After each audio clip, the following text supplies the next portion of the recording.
আপনি বিশ্বাস করেন ব্যবসা খুব ভালো চলছে, মানুষ বললো যে বাহ তোর তো ব্যবসা হেভি, লালে লাল শাহজালাল, ঠিক আছে, দেখবেন আপনার কেনা বেচা বন্ধ হয়ে গেছে। এরকম হবে, আমার কথাটা বিশ্বাস করেন।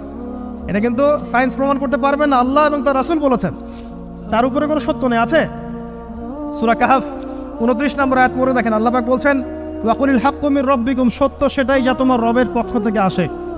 ফামান শাআ ফালইউমিন, যার ইচ্ছা হয় বিশ্বাস করুক, ওয়ামান শাআ ফালইয়াকফুর, যার ইচ্ছা হয় সে অস্বীকার করুক। এই কারণে আমরা বলি ফেসবুকে এত বেশি ছবি দেওয়া, এই আই ওয়াশ করা, এই যে শোডাউন করা, হ্যাঁ ইসলামের কিছু কাজ করলেন একদম মানুষকে না দেখাইতে পারলে ঘুম হচ্ছে না, এগুলো বন্ধ করেন, এগুলো বন্ধ করে দেন আল্লাহর ওয়াস্তে। অফলাইনে কাজ করেন, নিজেকে গোপন করার চেষ্টা করেন। যত বেশি মানুষের কাছে নিজেকে এক্সপোজ করবেন কাজের বরকত কমে যাবে, কাজের বরকত কমে যাবে, চোখ লাগবে, নজর লাগবে। এবং চোখ লাগা বদ নজরে বহু আলেম আস্তে আস্তে মাঠ থেকে মাইনাস হয়ে গেছে না, যায় নাই? এখন কি আলেমদের সংখ্যা বেশি না কম? যত দিন যাবে আলেমের সংখ্যা আরো কমে যাবে।